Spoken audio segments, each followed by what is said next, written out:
Olá, seja bem-vindo à leitura da Bíblia 365. Hoje vamos continuar no dia 11 de setembro, que é o dia 254. Vamos continuar em Isaías, capítulo 8, versículo 1 até o capítulo 9, versículo 21. Então o Senhor me disse: faça uma grande placa e escreva de modo bem claro o seguinte nome: Mulher Maher Shalal Hashbaz. Pedi ao sacerdote Urias e a Zacarias, filho de Berequias, 2 homens conhecidos por sua honestidade, que fossem testemunha do que fiz. Então deitei-me com minha esposa, e ela ficou grávida, e deu à luz a um filho.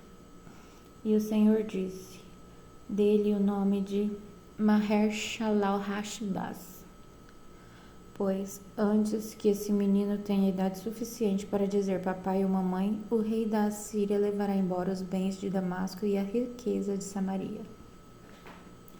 Mais uma vez o Senhor falou comigo e disse: meu cuidado pelo povo de Judá é como as águas de Siloé, que fluem suavemente. Contudo, eles me rejeitaram e agora se alegram com o que acontecerá aos reis Rezim e Peca.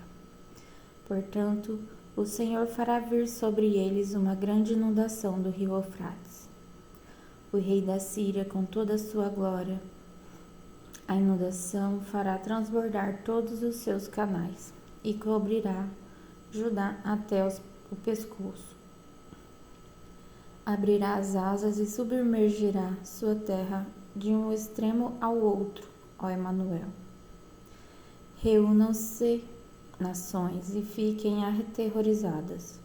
Prestem atenção todas as terras distantes, preparem-se para a batalha, mas serão destruídas. Sim, preparem-se para a batalha, mas serão destruídas. Convoquem conselhos de guerra, mas de nada adiantará.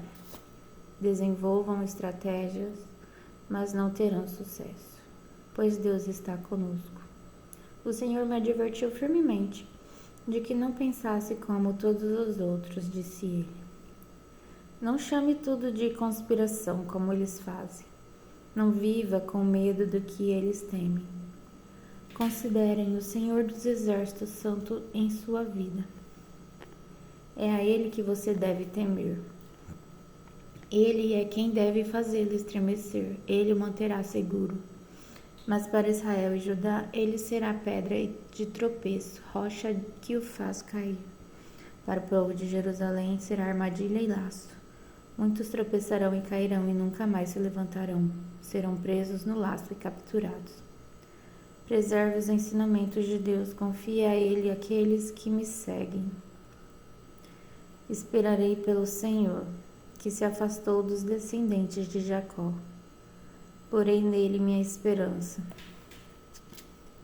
Eu e os filhos que o Senhor me deu serviremos de sinal e advertência para Israel, da parte do Senhor dos Exércitos, que habita no Monte Sião. Talvez alguém lhes diga: vamos perguntar aos médiuns e aos que consultam os espíritos dos mortos. Com sussurros e murmúrios eles nos dirão o que fazer. Mas será que o povo não deve pedir orientação a Deus? Será que os vivos devem buscar a orientação de mortos? Consultem a lei e os ensinamentos de Deus. Aqueles que contradizem sua palavra jamais verão a luz. Andam sem rumo, cansados e famintos. E por causa da fome amaldiçoam seu rei e seu Deus. Olharão para o céu, depois olharão para a terra, mas para onde voltarem os olhos só haverá problemas, angústias e sombrio desespero. Serão lançados nas trevas. Esse tempo de escuridão e desespero, no entanto, não durará para sempre. A terra de Zebulon é de Naphtali, será humilhada, mas no futuro na Galileia dos gentios, localizada junto à estrada entre o Jordão e o mar, se encherá de glória. O povo que anda na escuridão verá grande luz. Para os que vivem na terra de trevas profundas, uma luz brilhará. Tu multiplicarás a nação de Israel e seu povo se alegrará. Eles se alegrarão diante de ti, como os camponeses se alegram da colheita, como os guerreiros ao repartir os despojos. Pois tu quebrarás o jugo da escravidão que os oprimia e levantarás o fardo que lhes pesava sobre os ombros. Quebrarás a vara do opressor, como fizeste ao destruir o exército de Midian. As botas dos guerreiros e os uniformes manchados de sangue das batalhas serão queimados. Servirão de lenha para o fogo.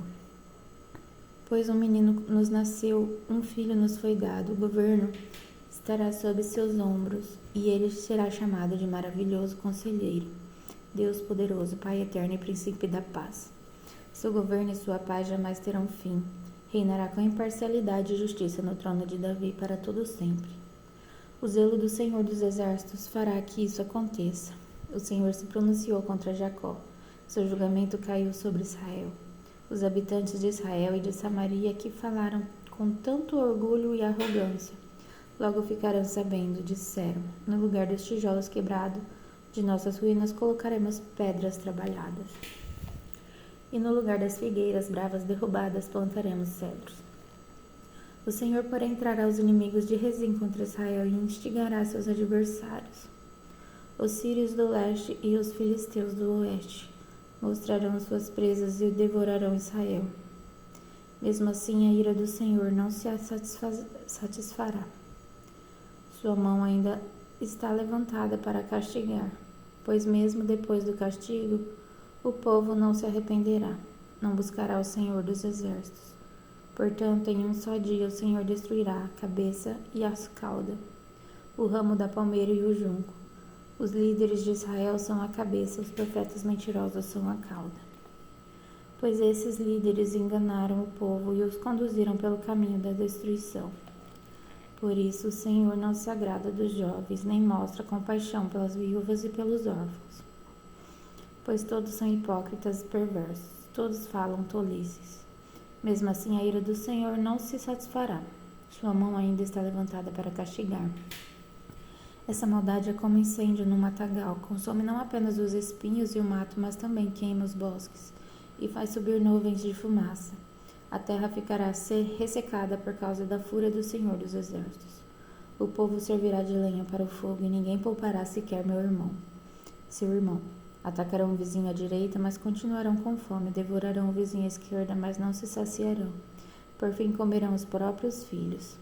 Manassés se alimentará de Efraim, e Efraim se alimentará de Manassés. Ambos devorarão Judá. Mesmo assim, a ira do Senhor não se satisfará. Sua mão ainda está levantada para castigar. Agora em 2 Coríntios, capítulo 12, versículo de 1 a 10. É necessário prosseguir com meus motivos de orgulho.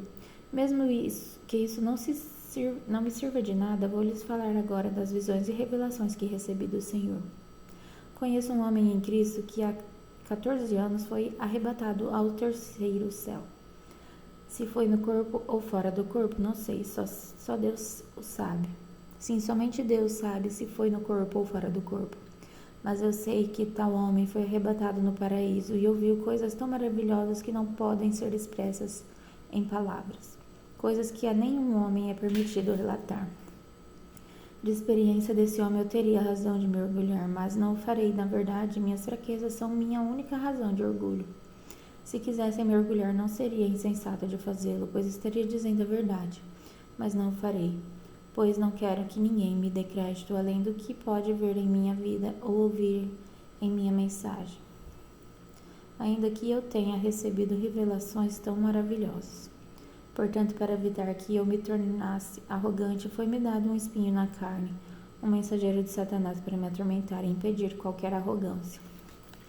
Em 3 ocasiões supliquei ao Senhor que o removesse, mas ele disse: minha graça é tudo o que você precisa. Meu poder opera melhor na fraqueza. Portanto, agora fico feliz de me orgulhar de minhas fraquezas, para que o poder de Deus opere por meu intermédio. Por isso aceito com prazer fraquezas e insultos, privações, perseguições e aflições que sofro por Cristo. Pois quando sou fraco, então é que sou forte. Agora em Salmos, capítulo 55, versículo de 1 a 23. Ouve minha oração, ó Deus, não ignore meu clamor por socorro. Ouve-me e responde-me, pois estou sobrecarregado e confuso. Meus inimigos gritam contra mim e fazem ameaças perversas. Sobre mim trazem desgraças e me perseguem furiosamente. Dentro do peito, no meu coração acelera. O terror da morte se apodera de mim. Sou tomado de medo e pânico, e não consigo parar de tremer. Quem dera eu tivesse asas como a pomba, voaria para longe e encontraria descanso.